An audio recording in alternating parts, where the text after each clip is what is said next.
Hi, welcome back to another Babylon podcast. I'm Summer Brooks, I'm Tim Callender. and we are here today to talk more about The Gathering. Last episode, Tim and I, deep did a deep dive into the differences between the original version of the pilot and the TNT edit of the pilot, and we are continuing that theme by speaking with the composer of the music for the original version of the pilot, rock and roll legend Stewart Copeland, possibly most famously known for being the drummer for the Police. But I'm gonna say, hey, he captured my heart by writing the music for the Equalizer, and then when I saw his name pop up on the credits for the pilot episode of Babylon 5 the first time around, I was giddy. So, welcome, sir, to our humble show. Well, thanks. Thanks for listening. Now, something you can tell me is that I never actually saw the show Oh, except for the no. pilot, and for some reason I wasn't able to do the series. Um, you know, Wall Street came up or something. Some big movie came up, and so I wasn't able to commit to the series. But I understood that they remade the pilot and switched out the music, which would make normal Hollywood sense to have it consistent with whoever they did hire. Is that indeed what happened? That is indeed what happened. The original version of the pilot with your score aired in February '93.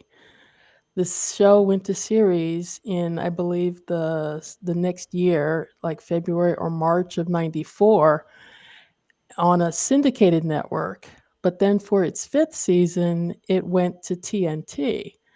And TNT said, hey, our audience knows nothing about this show. Let's reintroduce it. So they recut the Gathering, the pilot movie, with Christopher Franke's music and also a lot of different scenes. So Hmm. that was sort of like a backdoor reintroduction to the TNT audience to Babylon 5.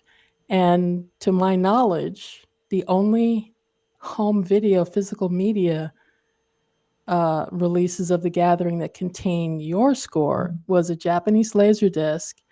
And as I found out this week, there was also a German DVD.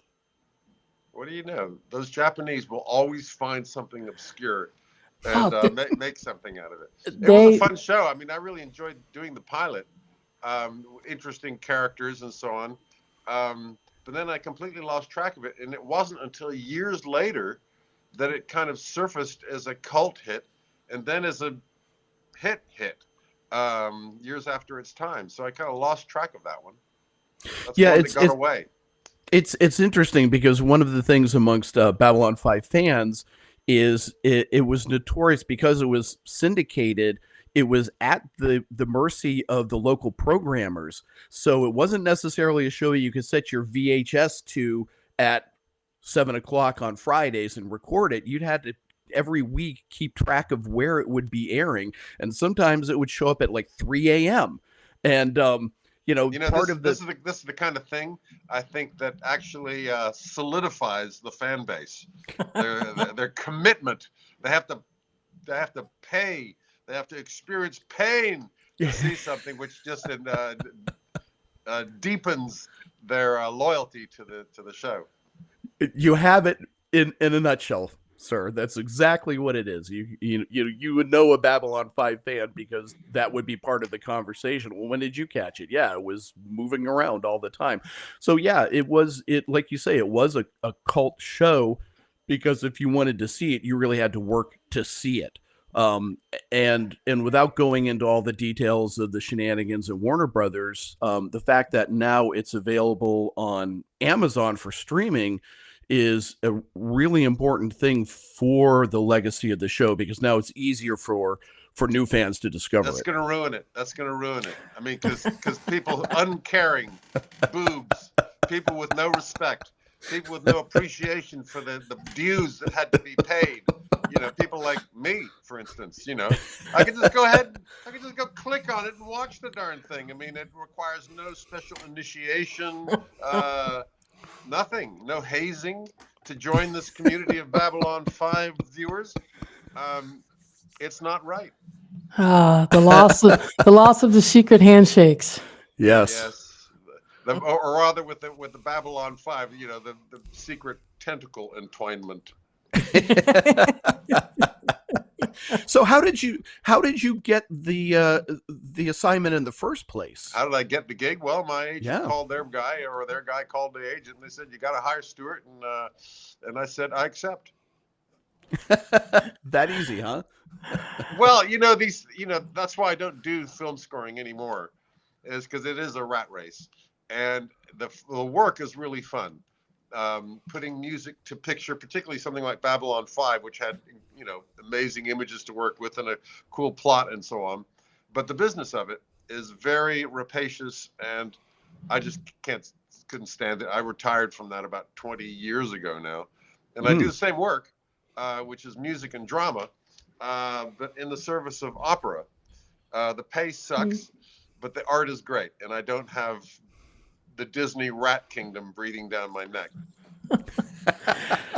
So how much of And by the way, as a non-Hollywood film composer anymore, I can say that Disney rat kingdom. they'll own everything eventually, and then we'll have to all suffer. Did I say Well, that that's out right, loud? because working with directors is really exciting and fun, and directors are always interested. You don't get to direct movies unless you've got something going on upstairs. And but the problem is upstairs at the studios, there's always some producer who comes down and says, "No, no, no, no, this isn't a war movie; it's a romantic comedy." And the director and I look at each other and go, "Holy," And so we're having fun making art, doing cool stuff. But the studios, the agents, the rat race is really what drove me. That's pretty extreme, actually. It drove me to opera. That's how bad it is, folks. How much of that did you experience on the B5 project? I beg your pardon? How much of that sort of interference did you experience? B5, of course. B5, yeah, of course. Not so much, actually. TV is different from movies. Movies, it's the director's medium, and the director's more or less boss until upstairs calls down and says, "Wait a minute, we're not doing a war," whatever. But in TV, it's about the writer, and the person you interact with most is the writer. It's a writer's medium, and the director is just kind of more of a traffic cop. So it's more of a team that you work with in television rather than an individual. And that can be good and bad. The cool thing about a series, and I regret not doing the series because series is a lot of fun. Equalizer, for instance, or Dead Like Me, where you get into a rhythm of it.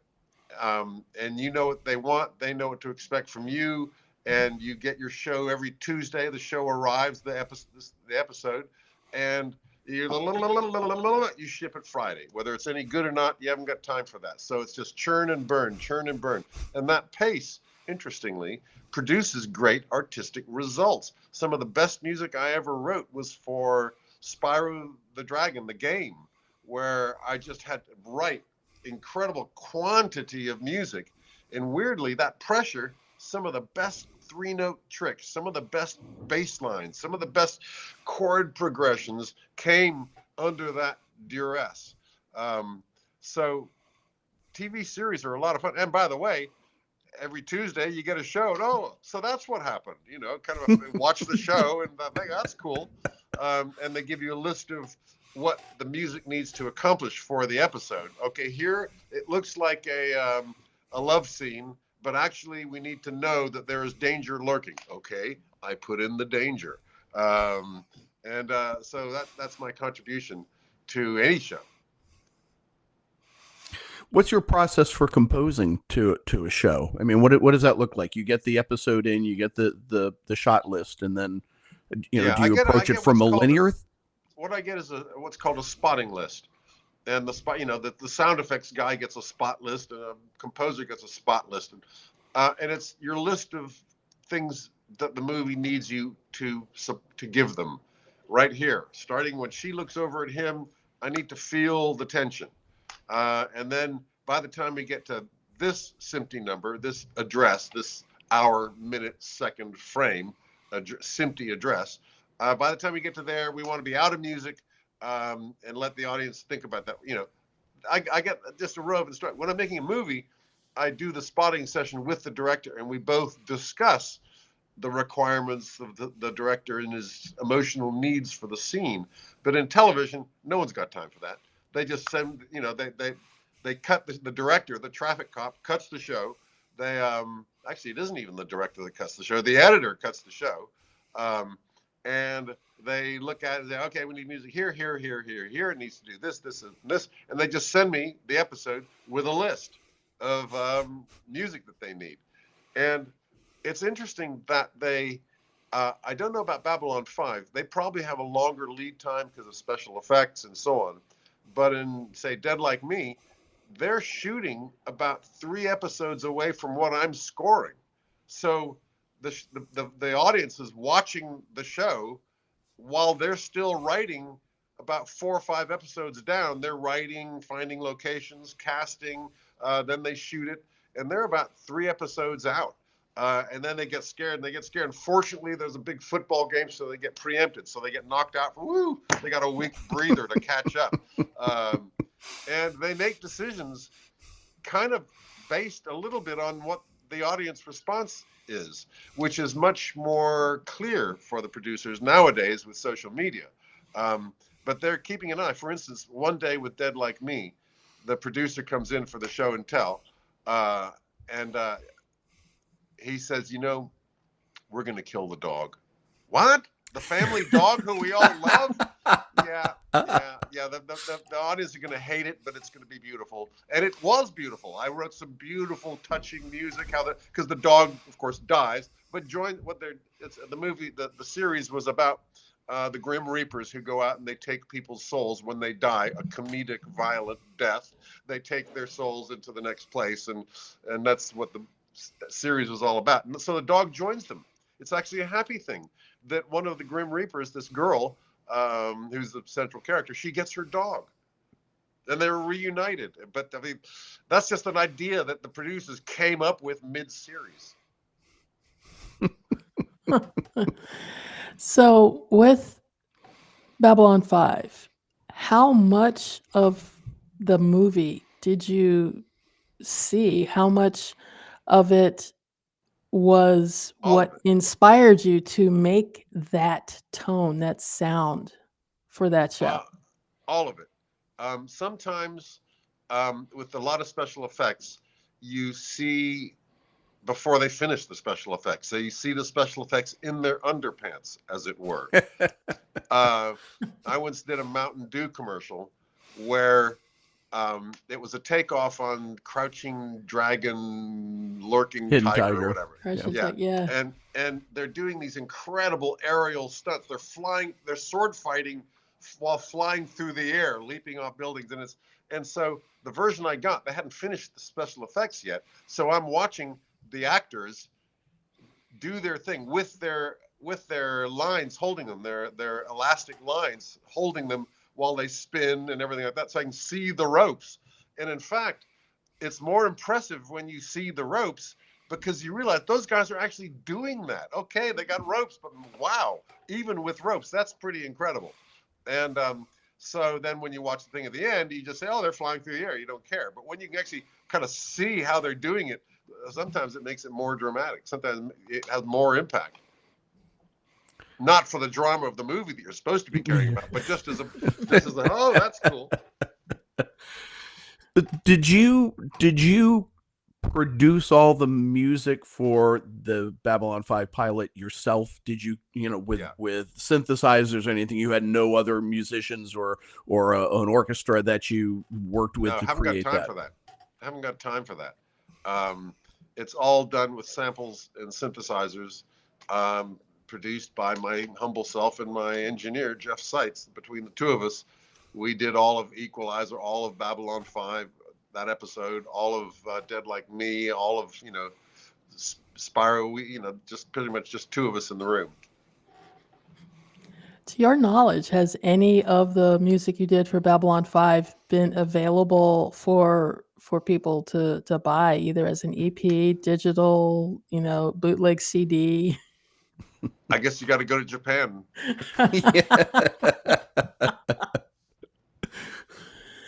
Because I am a fan of soundtracks. I'm a collector, or used to be a real collector of soundtracks, because for me, the sound that composer, that orchestra, that musician put in that scene helps elevate the emotions that are in those scenes. Well, And you use the word elevate. I would, as more cynical practitioner of the dark arts, I would just call it manipulation. that's that. Well, isn't that all storytelling? Feel sad now. Feel happy now. But isn't that the whole nature of storytelling anyway, right? Yeah. Isn't it? Well, the bottom line is manipulation.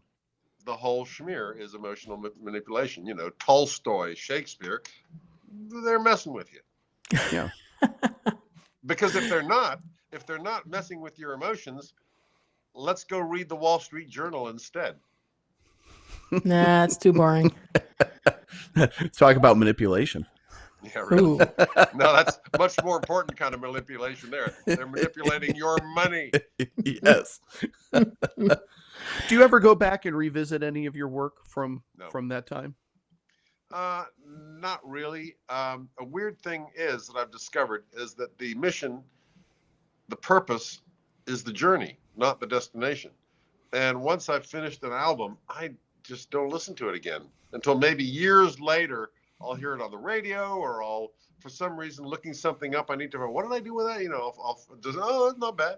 But you move on, and the whole meaning of the experience is while you're doing it. When I write an opera, it's the writing of it. Then when it goes up and it plays, and first night premiere, all that, everybody's in their black tie and stuff. But that's sort of the end of the adventure. The adventure itself is getting there. Since the pilot is available on Amazon, do you plan to revisit it anywhere, anytime? Like check it out and go, cool. I just might have to, yeah. But mind you, I'll be watching some other guy's music. No. I'm sure you did a great job. No, that's the thing. The reason that we're having this conversation is that the version of the pilot that you composed the music for has been unavailable for general viewing until now, and that's the version that Amazon is streaming, is that original cut of the pilot. I wonder why they did that. We've been speculating that ourselves, actually. Straczynski speculated on social media that it had something to do with the rights between Warner Brothers and Amazon. But if you go to season one, if you go to season 1 of Babylon 5 on Amazon and click over to the extras tab, you'll see The Gathering, and it's the version with your score. I will have to check that out. I do recall it being a really colorful show and that looks cool. I wonder how this is going to play out. And there's a strange phenomenon that it's probably in my mind, but it just seems this way, is that when I do a pilot, the better it is, the more unlikely that it'll get picked up. And you see shows that get made and get picked up. You think, how did that get made in this really cool pilot? Did not. That's Hollywood, I guess. Mm-hmm. Well, and that is sort of the story of Babylon 5 in a nutshell. It's very improbable that show not only got picked up to go to series at all, but ran for the 5 years that it was projected by Straczynski to run to tell the story, right? I mean, it defied. 5 years is the gold standard. Once you get to 5 years, that's it. You're in syndication. You're making money in your sleep. Well, I don't know about that in the case of this particular show, but yeah. So something about when you've got that number of, when you've got 5 years worth of shows, you have enough product to just keep it in permanent loop. and that's where the money is. But that was the thing with Babylon 5. It never got into that permanent loop. Uh-huh. Yeah. After 5 years, after seniority, 5 years. Yeah, shows like yours. I mean, not every show has people like you who live and die and breathe Babylon 5, or excuse me, so that I can be in with the crowd here. B5. B5. You got it. Now, yep. Now Yeah. you're one of us. Yeah, no, Babylon 5 was summarily erased from syndication. It didn't show back up until 2018. So there's a whole Those generation. bastards. It's a whole generation of science fiction fans who never Yeah. even knew about the show. And their questions caused us to keep the podcast going. Well, they do occasionally, like Spyro, for instance, the game that I did. Funny, they revived it. They rebooted it. They remade the entire game, every little treasure, every castle, every flick of everything, but with much higher resolution. So they had to recreate all the art.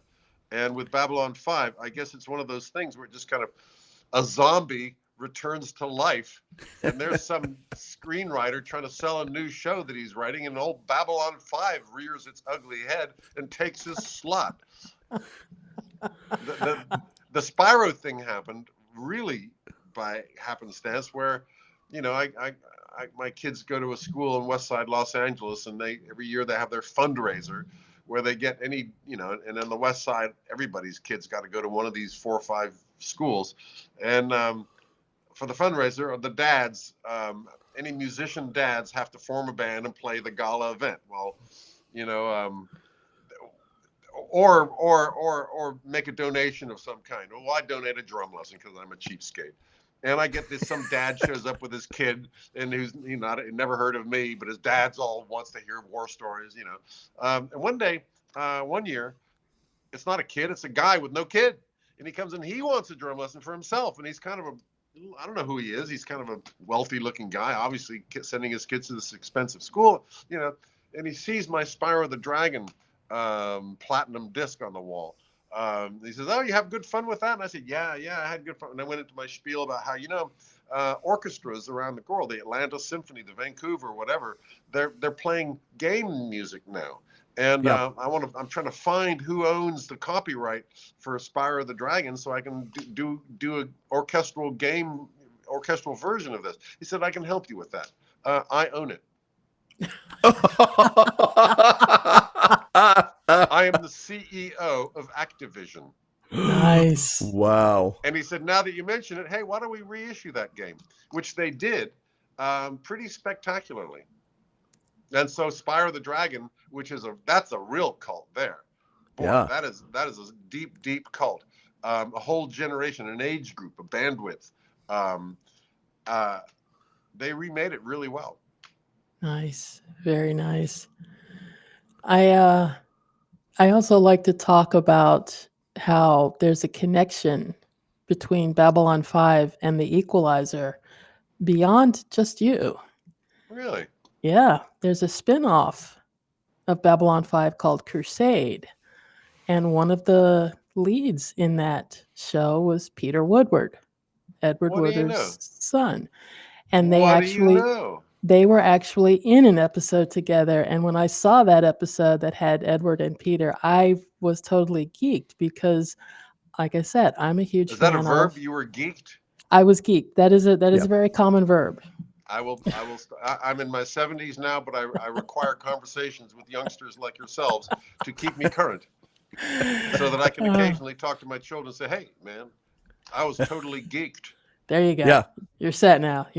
But yeah, Thank you. I was a fan of the original Equalizer because, well, I was a huge fan of Miami Vice. Don't age yourself now. Oh, I'm totally everybody aged. knows we're totally no. aged. Yeah, But if you can't see us, you can't see the white hair. So, but I was I was addicted to Miami Vice. That first episode. That first Right. episode aired in September of '84. The first Miami Vice episode opened the way for Equalizer for me. Yes, it did. Because it was the first company. They hired a rock guy to do a score for a television series. Whoa, you can't do that. And it was so successful that when they were making let's us get a rock guy. And so that's how I got the gig. Was it Hans Zimmer? No. Who was that who did that? It was a really good score. Jan Hammer. Jan Hammer, yeah. Jan Hammer, and so he kind of opened the way for me. Yeah, and then when the Equalizer debuted almost exactly a year after Miami Vice. So I sat down to watch it because I was a fan of Edward Woodward, and then your name popped up. I'm like, no way, really? Cool. And then again with the opening theme, totally blown away. And so I, followed Miami Vice and the Equalizer all the way through, and then to see it come full circle, everybody coming back around to Babylon 5, I'm like, this is small Hollywood world. Yeah, well, Edward Woodward was quite intense. They put me in a scene in one episode where I'm That's right. Like I'm a pickpocket in the club, and I'm dancing around. I pick somebody's pocket, and I go to meet my fence, who's in this caravan. And well, first of all, I'm wearing this trench coat, and they say, okay, so you cross the street. When we say action, you cross the street, you open the gate, and you walk in, and okay, cool. So action! I've got my trench coat. I walk across the New York street with dodging traffic, that was the coolest looking walk I've ever done. I walk up there, I walk up the stairs, open the thing looking so cool, and I walk into the thing. Oh, that wasn't the shot. This is the shot. And there's Edward looking at me and does his first line of dialogue, and I just feel like a peanut right there. I'm someone's cast off toenail, and he's very intense, and I'm supposed to be intimidated by him, and I was intimidated by him without acting. Nice, very nice. So you mentioned that you get the soundtrack gig for the Equalizer because the producers say, hey, we need a rock guy. Was that kind of work something that you had interest in, and this was an opportunity, or was it like somebody came and said, do you want to do this? And it was like, no, I was sure, let's give it a try. Movies. Oh, were you? Okay. My first movie was it was Francis Ford Coppola, who had the wild, crazy idea of hiring a rock guy to do a movie. Now, it was a very obscure, low-budget movie called Rumblefish. And so he, obviously the Hollywood cats wouldn't have worked. So he called me.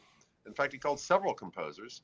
And I fought them all off. This is something drummers can do. When you're a drummer, one of the first skills you need to develop is getting rid of the other son of a bitch, because there's only one drum set. Guitarists, they can they're share. a dime a dozen. Well, they can share. There's two jacks, but there's only one drum set.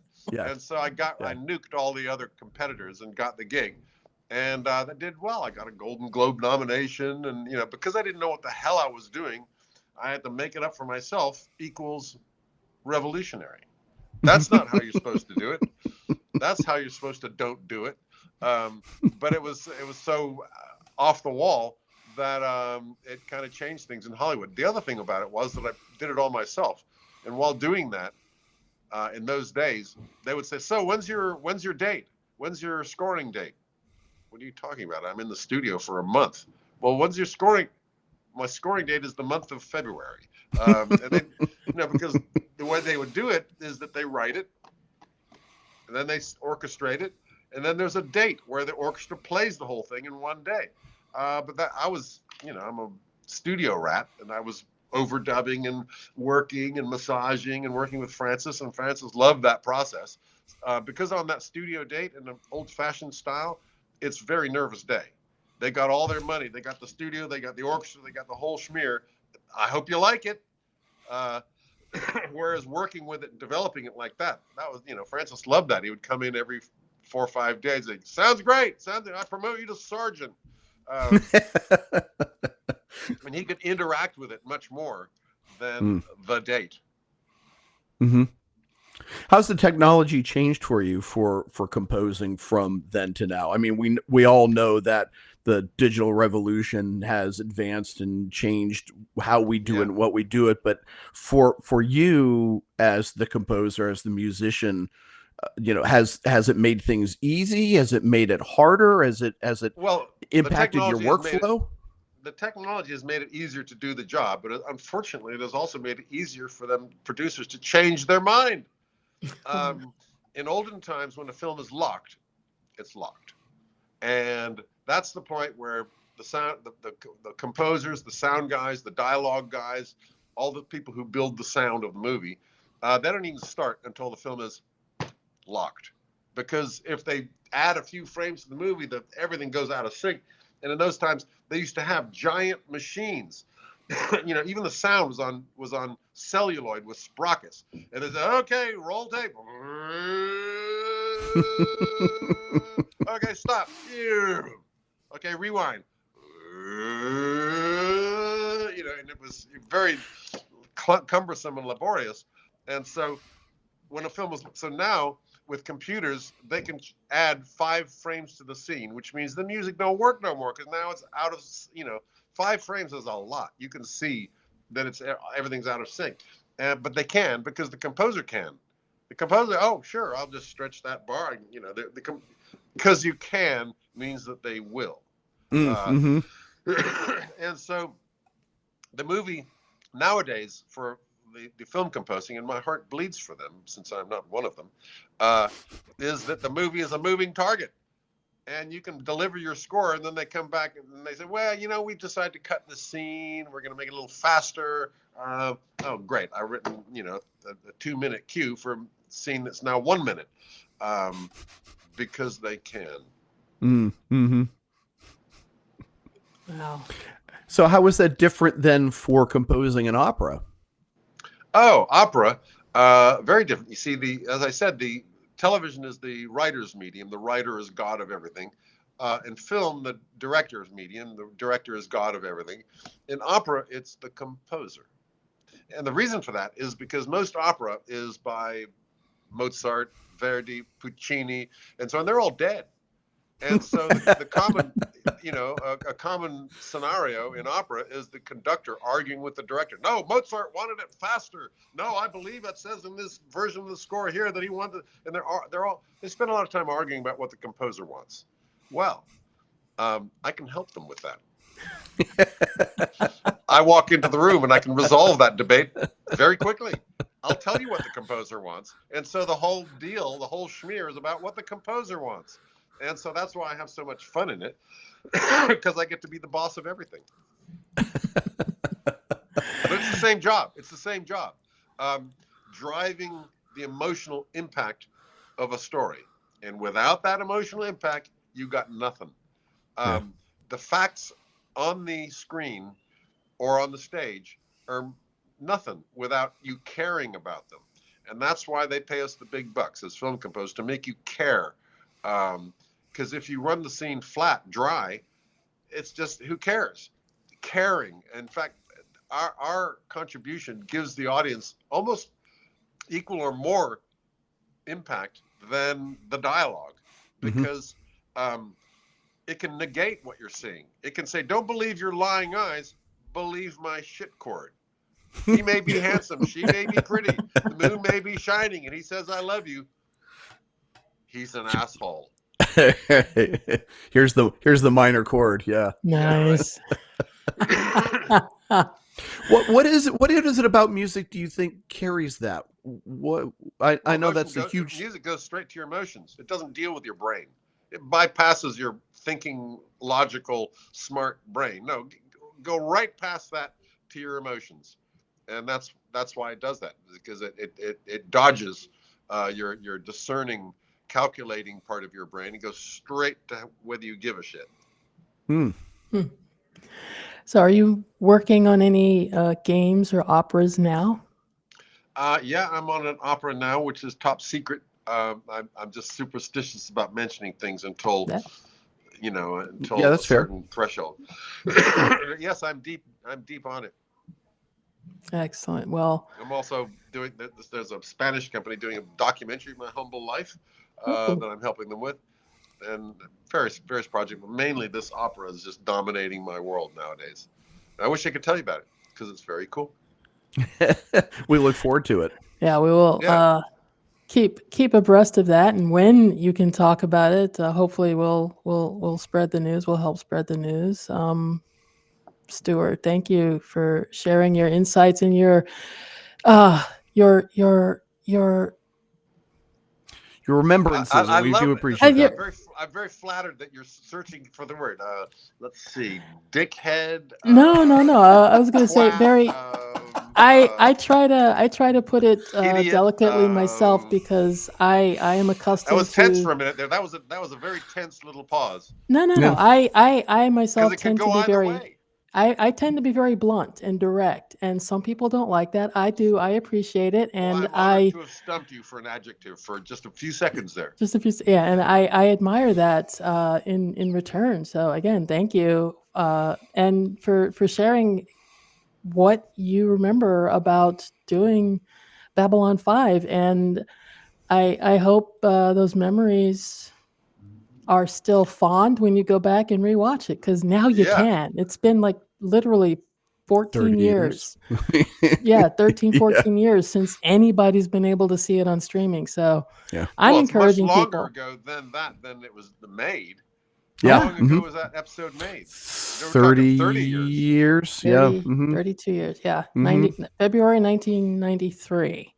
But Mm-hmm. Wow. like I said, Mm-hmm. your version has not been seen on streaming since on Hulu in 2012, to my knowledge.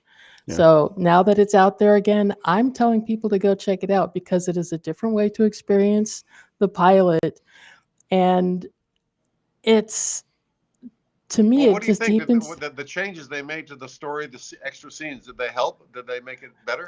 Well, so yes, but only because now those were changes that were in context of the larger series, right? Right. We'd had at that point there had been 4 years of the show when the pilot was recut. So a number of scenes that were added go back to amplify, and one of the things about Babylon They had to 5, plant seeds for cool Yeah, plot they points. had they basically did a Right. very soft retcon, and Yeah. it to keep new viewers. What was that expression? Retcon? Yes. retcon, retroactive Retroactively- continuity. Yeah. Retroactive continuity. Very Yep. good. Yeah. I am That's learning a- so much from you guys. And that's a Hollywood word. Yeah. I'm geeking out. I'm geeking on all Yeah, this you're new geeking stuff. out. I'm like, Yeah. So the additions were made to bring the pilot in line with 4 seasons of the show that had already aired. But it doesn't lose any of the context from what was originally aired in 93. So, but like I said, I have a great appreciation for the music that you composed for it. And now that it's out there, I'm telling people, hey, go watch this. You'll see it differently. And for a show that we love, I don't think that's a bad thing. yeah, cool. Oh, again, Stuart, thank you for your time today. Like I said, All right. you're busy with composing stuff, and we will not stand in your way. Okay. Well, thanks for listening. Take care, guys. Thanks for talking. Sure thing. Hey, this is Summer, and I'd like to remind everybody about the Star Trek book I co-edited, Women Take the Con, an unauthorized Star Trek essay collection by women writers about the women of Star Trek, the original series. And I'm really proud of this. Hope you guys go check it out. Feel free to email me if you have any questions. The link is right here. My co-editor, Rich Handley, was instrumental in pulling all of the elements for this book together, and we are really proud of this book. So, if you are a fan of Star Trek, the original series, support us, check it out. I thank you. Rich thanks you. Star Trek fans, thank you.